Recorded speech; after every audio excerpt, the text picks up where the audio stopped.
Bienvenue dans votre magazine Mode d'emploi. Cette semaine, nous allons aborder la question de la formation professionnelle des adultes. Pour nous en parler, j'aurai le plaisir de recevoir une spécialiste de la question, mais tout de suite, votre sommaire. Aujourd'hui, je vous emmène à l'AFPA d'Élancourt. Cette agence propose de nombreuses formations qualifiantes, certifiantes et préparatoires dans le tertiaire. Nous partirons ensuite à la découverte d'une entreprise qui a choisi d'améliorer ses performances en proposant à ses collaborateurs des formations au sein de la société. Pour acquérir des compétences et trouver un métier, pour évoluer au sein de votre entreprise ou tout simplement pour élaborer un projet professionnel, vous avez décidé de passer une formation. Jusque-là, tout va bien. Mais laquelle choisir? Une formation préparatoire, certifiante, qualifiante? Comment faut-il procéder? Serez-vous rémunéré? Qui peut vous financer? Combien de temps va-t-elle durer? Quand formation rime avec question, les réponses, c'est tout de suite. Chacun suit au cours de sa jeunesse une formation initiale, statut scolaire pour les élèves, statut universitaire pour les étudiants ou encore statut d'apprenti en contrat d'apprentissage. Ensuite, ceux qui s'engagent dans la vie active bénéficient de la formation professionnelle continue. En face de la demande, il y a les offres. Ce sont les prestataires de formation. Ils sont plus de 8500 en France dont l'activité principale est la formation et 241 dans les Yvelines. 97% relèvent du secteur privé, les autres étant des organismes publics comme par exemple l'AFPA. Pendant sa formation, le candidat est rémunéré et le financement est assuré soit par l'État et les régions, soit par les entreprises ou soit par les particuliers eux-mêmes. Enfin, il y a les OPCA, organismes paritaires collecteurs agréés, qui collectent le financement et le redistribuent. La formation continue comporte des modalités d'accès différents selon les profils des candidats. On distingue le CIF ou congé individuel de formation, la VAE ou validation des acquis par l'expérience, le CPF ou congé personnel de formation, le plan de formation, le POE ou préparation opérationnelle à l'emploi, la période de professionnalisation et le contrat d'alternance. Pour nous en parler aujourd'hui, je reçois Linda Ayardon. Bonjour Linda. Bonjour. Vous êtes conseillère en formation chez Opcalia, donc un Oui. OPCA. Alors tout d'abord, Oui. première question, qu'est-ce qu'un OPCA? Alors les OPCA sont des organismes collecteurs agréés par l'État qui collectent auprès des entreprises une cotisation au titre de la formation professionnelle continue. Ces fonds sont mutualisés et ensuite ils sont redistribués via des dispositifs pour financer des formations des salariés. Alors une entreprise, comment va-t-elle définir, si je puis dire, son OPCA? Alors, soit par son code 9 ou sa convention collective.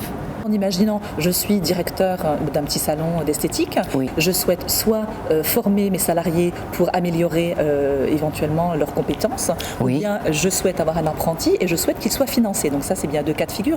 Comment ça se passe concrètement? Je prends contact avec mon conseiller formation auprès de l'OPCA en question où j'ai cotisé et en lui demandant les modalités de prise en charge.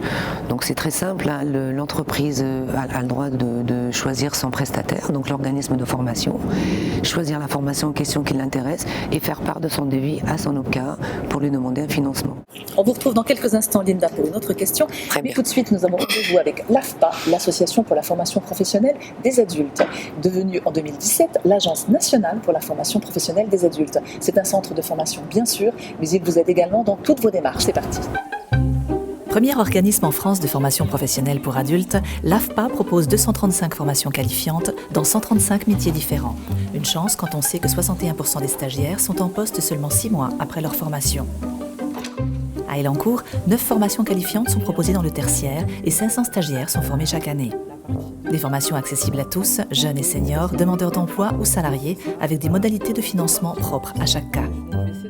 Si tous les tests sont positifs et l'entretien positif, il est inscrit ou elle est inscrite à la formation. Ça, c'est un premier parcours. Ensuite, pour le salarié, eh bien, le salarié, il a plusieurs possibilités. Soit il fait un congé individuel de formation, ou soit c'est directement l'entreprise qui finance la formation. Aujourd'hui, nous sommes à 90% de demandeurs d'emploi. Ce sont des formations qui sont financées principalement par le conseil régional. Les domaines de compétences de l'agence touchent le secrétariat, le service à la personne, le secteur médico-social et l'entretien au logement, la comptabilité, gestionnaire de paye et contrôleur de gestion, ainsi qu'utilisateur de logiciels comptabilité et gestion. Des secteurs où l'agence privilégie l'apprentissage par le geste professionnel. Voilà, nous n'avons pas de cours de français, pas de cours de mathématiques. Tout ça, c'est intégré dans la formation. On va surtout travailler sur les compétences métiers. Notre but, c'est qu'il soit entièrement autonome lorsqu'il aura son contrat de travail. L'entreprise n'aura pas besoin de le reformer. Donc on va travailler là-dessus, sur l'autonomie et sur le professionnel. C'est par cet apprentissage, basé sur des activités concrètes, que Samira a commencé ce matin même sa formation d'assistante de vie aux familles. Jusqu'à ce jour, je travaille auprès des personnes âgées et handicapées. Et en fait, c'est une formation en VAE que je vais passer. Et voilà, pour avoir un titre professionnel et pour avancer. Alors, je suis perdue là. C'est vrai qu'il y a des chaises que j'ai oubliées. Bien sûr, ça a changé. Hein. Un vrai bébé, bien sûr, je ne l'aurais pas lâché, ça c'est sûr.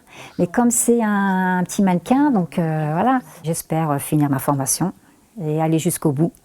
Et réussir, bien sûr. Et après, peut-être, pourquoi pas, hein, travailler dans une crèche ou une maternelle. Dans chacune de nos formations, nous avons des périodes d'entreprise obligatoires à faire, où les stagiaires vont mettre en application ce qu'ils ont appris pendant les 5, 6, jusqu'à 9 mois de formation dans le centre. Pour les stagiaires en alternance, c'est un excellent moyen de se plonger dans un environnement proche de la réalité. C'est vraiment très intéressant et ça nous forme vraiment bien. Moi par exemple je suis en radiologie et il se passe vraiment plein de choses et donc des fois je suis amenée à travailler même au scanner, à l'IRM, en hôpital, donc du coup c'est super intéressant et on apprend plus de choses je trouve en étant sur le terrain qu'en cours. Comme je suis en entreprise familiale, j'aurais pu travailler directement sur le terrain, mais si je voulais par exemple changer d'entreprise, il me fallait absolument un diplôme, du coup j'ai trouvé l'AFPA. Nous avons 2 types d'apprenants. Les apprenants qui suivent la formation complète sur 7 mois, environ 950 heures, dont 5 semaines en stage, en entreprise, clinique, hôpitaux, EHPAD, etc. Et les contrats pro, ce sont des personnes qui font la formation, mais 1 semaine par mois ici, pendant 12 semaines, donc une petite année, et qui, le reste du temps, ont une pratique professionnelle dans des entreprises. Pour valider une expérience ou pour trouver un emploi, la formation, c'est la clé pour accélérer et réussir son retour dans le monde du travail. Chaque année, 31,6 milliards d'euros sont investis en France pour permettre à 17 millions de personnes de bénéficier d'une formation. Nous sommes de retour avec vous, Linda, pour parler des OPCA, donc ces organismes qui collectent et qui redistribuent les fonds. Donc là, nous venons de voir des jeunes qui sont en formation, donc c'est un des meilleurs moyens pour accéder à un emploi. Mais si par exemple on est salarié et que l'on souhaite accéder à une formation pour améliorer ses compétences au sein d'une entreprise, alors comment ça marche? On se rapproche de son manager et on lui demande un entretien professionnel pour lui faire part de son souhait de faire une formation. Si c'est possible, aussi apporter aussi des informations, c'est-à-dire se renseigner un peu sur la formation qu'on souhaite suivre, demander un devis et en parler avec lui. Et après, la direction décide si elle souhaite vous la financer ou pas.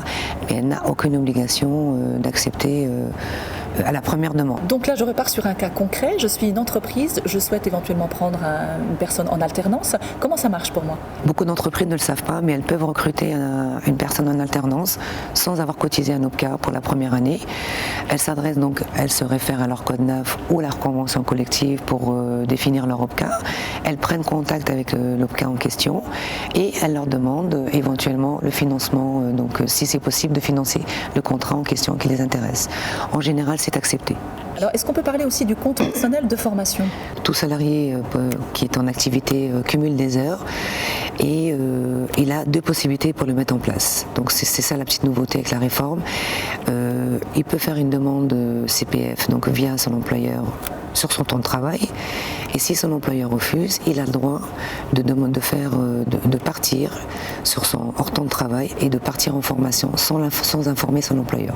Ah oui, donc éventuellement s'il y avait une mésentente, un désaccord, tout à fait. Il y a toujours quand même moyen de se former. Il y a 2 possibilités, il y a vraiment sur le temps de travail et hors temps de travail. Au moins je vais faire ma formation et je peux aller au bout de mon projet.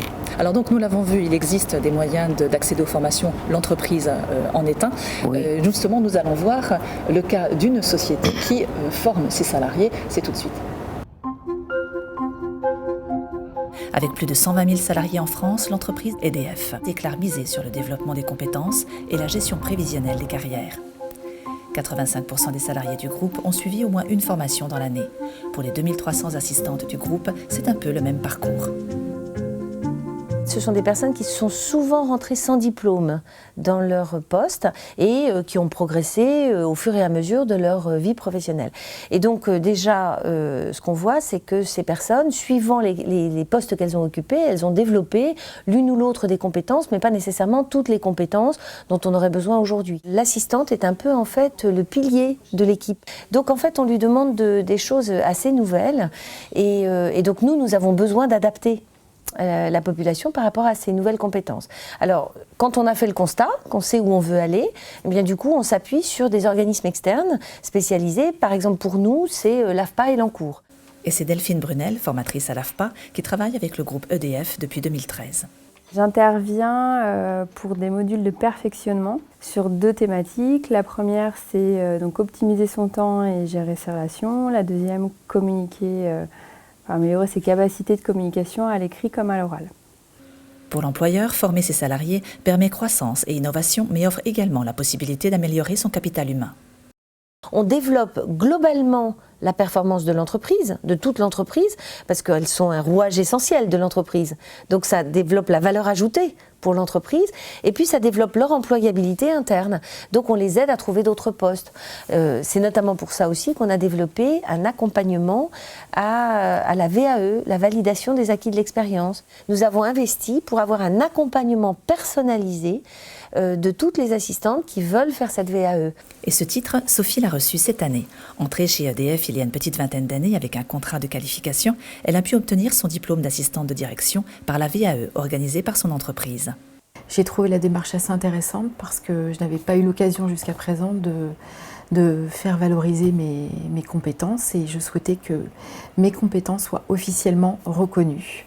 Une valorisation personnelle, mais également la possibilité pour elle de prendre de nouvelles responsabilités.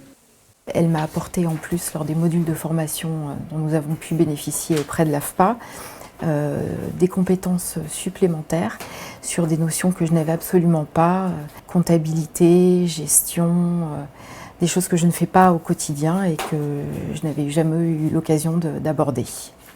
La formation en entreprise, un intérêt commun pour la société comme pour le salarié.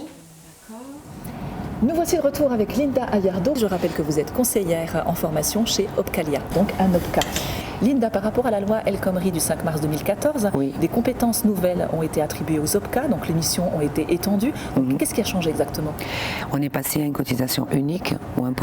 Quelle que soit la taille de l'entreprise, à partir de 11 salariés, vous versez 1% sur votre masse salariale.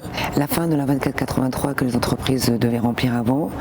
La fin du compteur DIF, on a basculé sur le CPF, donc compte personnel de formation, hors temps de travail et sur le temps de travail. Ça, c'est la grande nouveauté. Et également l'entretien professionnel, voilà, qui est devenu obligatoire pour toutes les entreprises de plus de 50 salariés. Alors les OPCA, c'est vraiment un vrai rôle aussi d'assistance et de conseil auprès des entreprises? Tout à fait. Vous pouvez avoir un besoin de formation sans connaître, sans savoir comment vous y prendre.